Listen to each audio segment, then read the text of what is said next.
Hello, everyone, and welcome back to Reality Bites, the show where we talk about all the greatest hits reality TV shows have to offer. I'm your host, Jake Sheff, and let's get started on a very unorthodox episode of Survivor.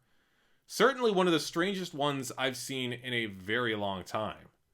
Now, granted, that's certainly not a bad thing, as this was honestly one of the best episodes I think of the entire season, as it had those moments that made you emotional. It had those moments that had you pumping your fist in the air, and it had those moments that left you just staring at the screen wondering what the hell just happened. It's basically all you could ever ask for in a great episode of Survivor.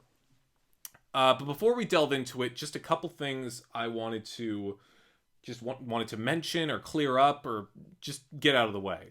The first being what happened last week on the show. Obviously, the big talking point was Adam's big, risky move, seeing if the fleur-de-lis pendant on Jeff's voting podium was in fact an immunity idol. Obviously, it wasn't, and he was sent home. And it was a great move on his part. I mean, even though it didn't work out, it was good for him to try and explore all the options he possibly could.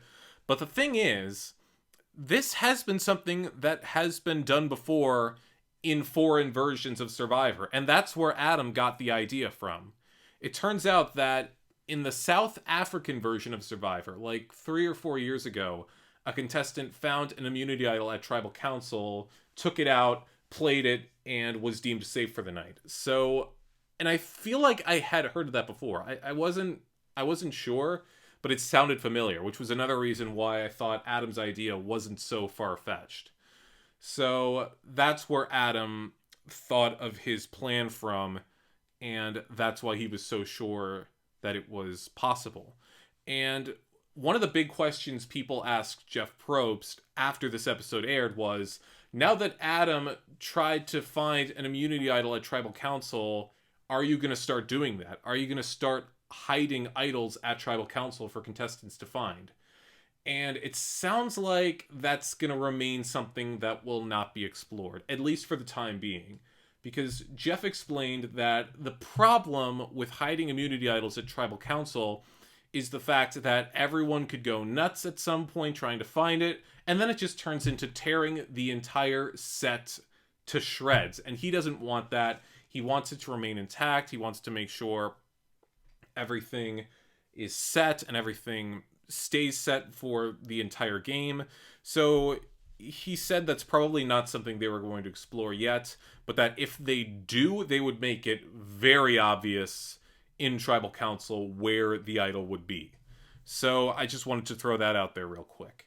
And it was also announced that the season finale for this season of Survivor will air 4 weeks from tonight, this episode's recording, on May 13th, and will be a 3-hour finale, and will end with a virtual live reunion. Or actually, I don't know if it's live, but it will end with a virtual reunion via remote locations, obviously due to the outbreak of the coronavirus.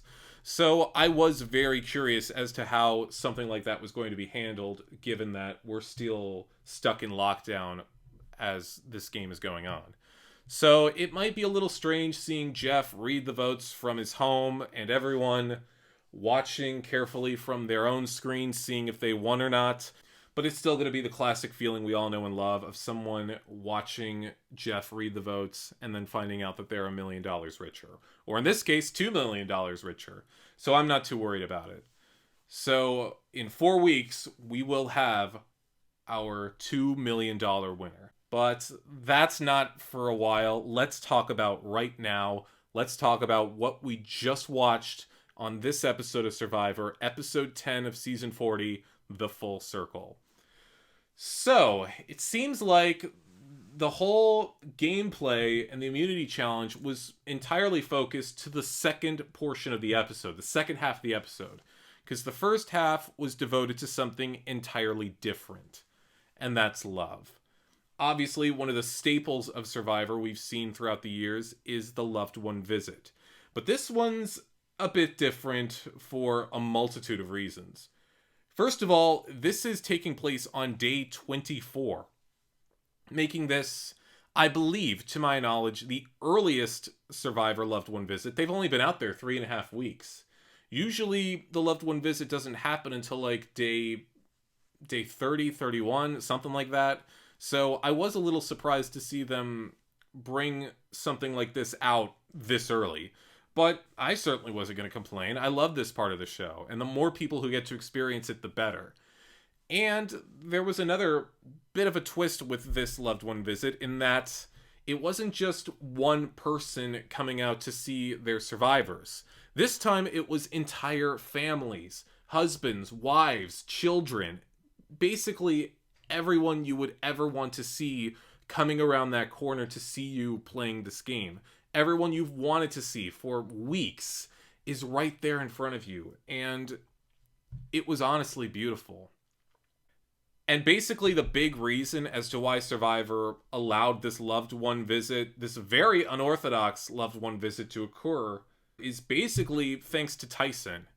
It was revealed in an interview that one of the big things Tyson really wanted to see when he played the game again was that at the loved one visit, he wanted to see his kids. Didn't matter how it happened, didn't matter what had happened in the past where that wasn't really allowed. He said, I want this to happen, and if that doesn't happen, then I don't know if I'm going to play. So CBS allowed it, and basically it's like, all right, if we're giving that to you, we got to give that to everyone. So we got several beautiful moments like what we saw tonight. I'm just going to go through briefly who came for each survivor, and then just go over like a couple little moments that occurred during the whole thing, because some of the visits were a bit more eventful than others. Like a couple of them, nothing really of note happened, even if it was nice to see. But we got to see Kim's husband Brian and her 3 kids, who she all had pretty much back to back to back, so they're all similar in age. Ben's wife Kelly and their 2 kids, Sophie's fiance Bobby, Sarah's partner Wyatt and their son, Denise's husband Brad and their daughter, Nick's fiancée Griselle, Tony's wife Marissa and their 2 kids, Michelle's sister Kim, Tyson's wife Rachel, who's played this game before, and one of their daughters, and Jeremy's wife Val, who's also played this game before, and their 4 kids. And some of the highlights included Ben's daughter, as she was running around the corner yelling surprise, like that melted my heart. I loved seeing that. Tony and his wife, because Marissa didn't really get to experience any of the big moments with Survivor. She didn't come out to the loved one visit in Cagayan because she was pregnant with their first kid, and she wasn't at the reunion for Cagayan because she was pregnant with their other kid. So this was a nice, big, full circle moment, hence the title, for Tony to experience this chapter of his life with his entire family. Tyson, you could see how much this meant to him, how much he had fought to have the opportunity for his daughter to come out there, and you could see how grateful he was. Obviously, he had his Tyson humor, telling his daughter that, oh, this is my work uniform. I go to the bathroom in the ocean, and I pretty much walk around camp in my underwear for 39 days. It was just adorable to watch. And Jeremy and his wife, how much their family has grown since the last time he played. Last time he played, Val was pregnant with their 3rd child, who was their first son, and since then, that child's been born, and they've had another one. And just seeing every single person on that bench, I can't even count how many people were there. I mean, I could try, but that'd make this episode even longer than it already would be, even. So, with everyone finally seated in the booth, we still had a challenge to get to. Or did we? And I feel a little ashamed to admit that it took me a bit longer than it should have to realize that Jeff was kidding with his challenge description. Because at first he was like, oh yeah, everyone above the age of a teenager, go out to the water. Which at first I'm like, but that gives some teams a huge advantage, because some only have 2 people, some have 4. That doesn't make sense. And then the kids start burying in the sand, and then I'm like, oh, okay, yeah, he's kidding around. Where's the real challenge explanation? But there actually was no challenge. As sort of a gift for the 10 contestants for making it this far and for really showcasing why they are such legendary players, Jeff is basically just like, yeah, we're just giving this loved one visit to you guys for free. No gimmicks, no challenges, no twists. You're all going to go back to camp. You're going to enjoy this lovely picnic and just spend time with your families. And I know there's going to be those people online that are going to be like, well, what the hell? The big part of Survivor Loved Ones is the challenge. Not everyone should get this. And I understand that. There's going to be people who feel that way, and I get that. And yes, that is a big part of the show. But another part is the experience and getting to show your family what it is you go through. And with all of these people having such legacies in Survivor, it's only fair that they get to share this with as many members of their family as they possibly can. So I don't have a problem with there not being a challenge. I don't have a problem with all 10 people getting to go back to camp with a basically free reward. I loved it, and it was amazing. It was what I think every single person there needed. Of course, in the back of my mind, I'm like, man, this must suck for the people living on the edge, where the 10 people left in the game basically get everything and they get nothing. And I'll get to that in a moment. Everybody goes back to camp. They're eating, they're laughing, they're spending as much time with their loved ones as they possibly can before they have to be sent away. You see all the kids playing on the beach, and you kind of forget for a moment that you're watching a reality show for $2 million. You just see 10 families loving their life, loving their children, and it just seems like they're spending a day at the beach. You don't really think too much of it. Like, you could be flicking through channels and you're like, oh, that looks cute, not knowing the full context. But with everyone enjoying the love and affection back at camp, you cut over to the edge of extinction and immediately you start to feel the guilt. Like I was talking about a second ago, that, oh my God, you think of all the people that could have come out for them and how they're missing out on this once-in-a-lifetime experience. Because I don't know if Survivor is going to incorporate the entire family thing ever again. The closest we've ever gotten to that before was in Karamoan, when they had 2 loved ones for each contestant for some reason. So you just feel guilt and a whole lot of sympathy for the 9 people stuck on the edge. But then you see that boat start to come around the corner, just over the horizon. And the second I saw that boat, I already knew what was going on, and I just thought, yes! Yes, they deserve this. They deserve a break from all the dread and the despair of the edge of extinction. We got to see Natalie's twin sister Nadia and Nadia's daughter, not Natalie's daughter, this is Natalie's niece. We saw Danny's family, and I couldn't quite tell who was there for her. I think it was her kids and maybe her mom. I really couldn't tell. We saw Yule's wife and his daughter, Wendell's dad, Adam's dad, Ethan's wife, Parvati's husband, John Fincher from Samoa, and their daughter, and Rob and Amber's, I think all 4 of their kids were there. And it was another beautiful, touching moment for all of them. And we got to hear what this meant for each and every one of the survivors. For Adam's dad to come out there to experience what Adam's brother got to experience, because Adam's brother was the loved one the first time, and how it helped Adam get a little more closure on his mom's passing. We saw Parvati's husband and how she explained she met him because of Survivor, and how this life she had wouldn't have happened if she had never come on the show. And of course, Rob and Amber's kids. I mean, Survivor has created life in a way, and for them to really get to see the dynasty they have built, it was another full circle moment. It was a full circle moment for everyone to experience. And I'm gonna stop talking about it here, because I just keep rambling on about how this huge thing is just one glorious moment for Survivor, but it really was. I mean, I could have just summed it up in one sentence, but I tried to go into it a little more in depth. So sorry if this was clunky, but it was just really beautiful to see all of this. All right, now that that's finally out of the way, let's get into the actual episode and let's get into the actual game.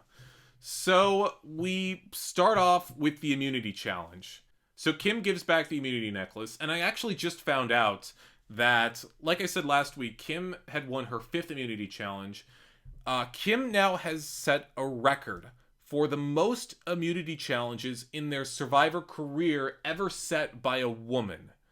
Because the record before was 4 immunity wins, and that's usually what you see, 4 immunity wins for a female in one season. And that's a record obviously set by Kim, people like Chrissy Hoffbeck, and even Kelly Wigglesworth, going all the way back to season 1.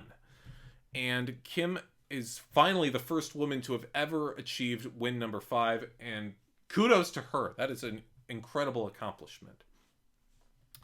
So we get into this challenge, and this time it's for 2 fire tokens for the winner, so a little more value. And it's a pretty risky challenge, one we've seen a few times before on Survivor, and one that could go really any way. As Jeff explained, it could last an hour, or it could last only about 14 minutes. And it was a real nail-biter coming down to the end. It's one where you've really got to have a lot of patience, and you got to have a lot of balance with those blocks. And for a second, I was starting to think Ben would pull it out and give himself just a little bit of a redemption, even though it technically wasn't the same challenge, where stacking blocks kind of almost screwed him up in Heroes versus Healers versus Hustlers when he had the upside down U. But no, Ben screwed up right at the end, and Tony managed to pull out his first ever individual immunity win. And really, I think this was truly the first time we've really seen Tony shine throughout this season of Survivor. I mean, yeah, he's had his moments, but he hasn't found an immunity idol. He doesn't really have any advantage right now. So this was a nice win for Tony. And it once again surprised me how the hell Tony has made it this far into the game, and he hasn't even had a vote cast against him yet, which is really shocking. All right, let's go back to camp and let's actually talk about what the plan is for elimination. So it seems like this episode, 2 sides started to form throughout the contestants. Whereas on one side of the camp, you had Jeremy, Kim, Tyson, Denise, and Michelle. And on the other side of the camp, you had Sarah, Sophie, Tony, Ben, and Nick. 2 very different factions that really started to form this episode. It started with Jeremy mentioning to Tony how he wanted to split up the alliance of Sarah and Sophie. Which I think is a smart idea on his part, given how they've really had a lot of control throughout this season, and splitting them up could really open up possibilities for Jeremy to explore in the future. But Tony didn't want to do that, obviously because he's aligned with Sarah, and he also throws out the excuse that, I don't know if Ben would really want that. So Jeremy gets a little frustrated, walks away, and starts to think, I'm never going to have my voice in this alliance with Tony and Ben. They just keep shooting down my ideas. Meanwhile, Sarah and Tony, the Cops R Us alliance, reconvene and start planning who they want to eliminate that night. And it's giving them a little bit of conflict, because Sarah really wants to get rid of Kim, while Tony really wants to get rid of Tyson. And it's causing Sarah to think, why do I even bother talking to Tony? He's just going to keep shooting down any idea I have for elimination. And this is just a quick thing I noticed throughout the episode, something I've started to notice just within the last couple weeks. And I could be wrong about this, but this is just my opinion. With Sarah and Tony, I'm seeing just a few comparisons to Colby and Jerry. Mainly given the fact how Colby and Jerry have only ever played Survivor together. They've each played 3 times. Same deal with Sarah and Tony, even though they haven't really had as much of a history as Colby and Jerry have had. And one of the big similarities between the 2 pairs is how big their rivalries have gotten and how big their rivalries could potentially go. Granted, Sarah and Tony are trying to work things out and really work together. I don't know how long that's going to last. I don't know if that's really going to be something we're going to be seeing for a few more episodes. But I don't know. It's just a quick little tidbit I started to notice throughout the episode. So Tony reconnects with Ben and Nick, and now they start to throw out the idea of possibly targeting Jeremy for elimination, because they're starting to notice how Jeremy is trying to preserve several alliances with several people, and thinking Jeremy could become a huge threat if he makes it to the end of this game. Meanwhile, Jeremy's talking, of course, with Kim, Tyson, Denise, and Michelle. Like I said, they're forming sort of an alliance, and they're trying to figure out who would be the best person to target on the other side, eventually settling on Sophie. And it's at this point you start to hear the twists and the idols and the advantages start to be brought up in conversation.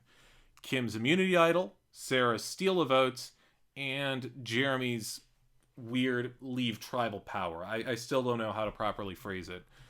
And with all these things brought up in conversation, you don't know if they're actually going to be played during tribal council, and it's leaving a lot of question marks as to what's going to happen. So going into tribal, I felt that the bigger targets of the night were Jeremy, Kim, Sophie, and Tyson, thinking one of those four is most likely going to be going home.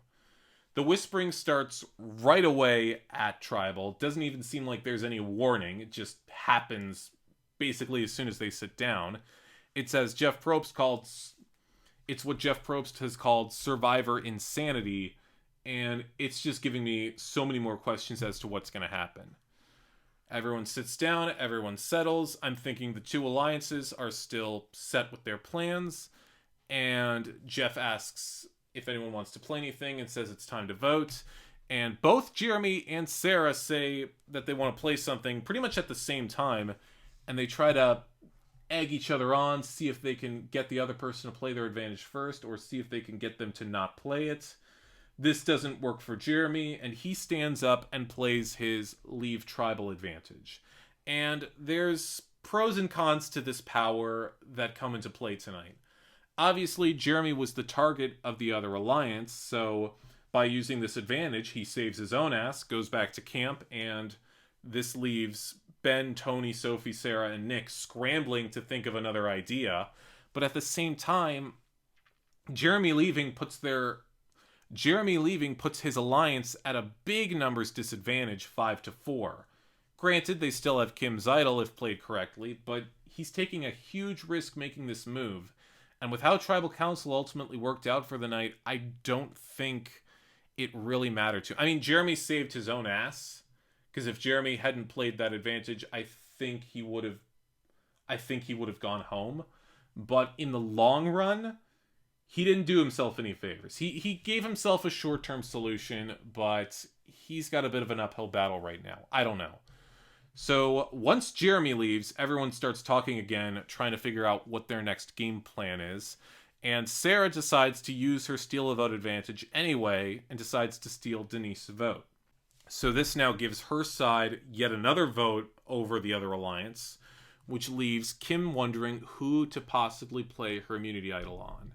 The votes are cast, and Jeff hadn't even come back to the booth with the urn, and Kim is already pulling out her bag and pulling out the immunity idol. She knew she was going to play it, and she decided to play it safe and use her idol on Denise, given the fact that they stole Denise's vote. But I think the fact that they did steal Denise's vote was just a diversion on their part, because while Denise did have a couple votes canceled out for her, it was Tyson who ultimately got the bulk of the votes. And Tyson, unfortunately, was sent right back to the edge of extinction and right back to everything he had experienced once before. And with Tyson not having any fire tokens, he didn't have to will them to anyone, so he just flipped off the coin table right as he left.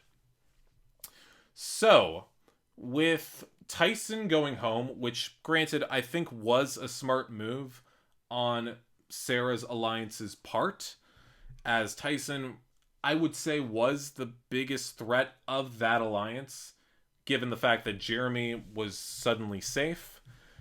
But I'm also wondering what would have happened if Kim did play her immunity idol on Tyson instead of Denise. And honestly, I don't think it would have mattered for them. Because if Tyson was spared with the immunity idol, then it looks like the votes would have been tied. 2 votes for Sophie, 2 votes for Denise. And at a revote, Sarah, Nick, Ben, and Tony all would have just voted again, voted for Denise, and Denise would have gone home. So basically, I think Kim's alliance was screwed no matter what. But we're going to have to wait and see next episode to see if they can dig themselves out of the hole that they are now in. And I think they might be able to, because it sounds like that Tony is suddenly the big hot ticket target next episode. He had scraped by several weeks without really any target on him, but I think that's going to change. I think we're starting to see classic Tony, and I don't know what's going to happen. I don't know if Tony's going to survive this or if he's going to get screwed. We'll have to wait and see. Also, a really sweet moment at the end of the episode was the Survivor jury going over to Jeff Probst, hugging him and thanking him for allowing their families to come and visit them on the edge of extinction. That was just a really nice, sweet moment we got to see at the end there, thanking Jeff. And Jeff basically said it best. You guys deserved a reward for all of this, for helping make all of this possible. So that will do it for this episode of Reality Bites. Sorry if this one was just a little bit clunky or a little bit rambly, because most of the episode was really devoted to the loved ones, so I tried to cover it as best as I could. Next week, thankfully, everything will go totally back to normal, and I'll get back to doing what I do best, and that's talking about the game itself. Can't wait until then, and I'm sure you guys can't wait either. I will see you next week. This is Jake Sheff signing out. I will see you next time.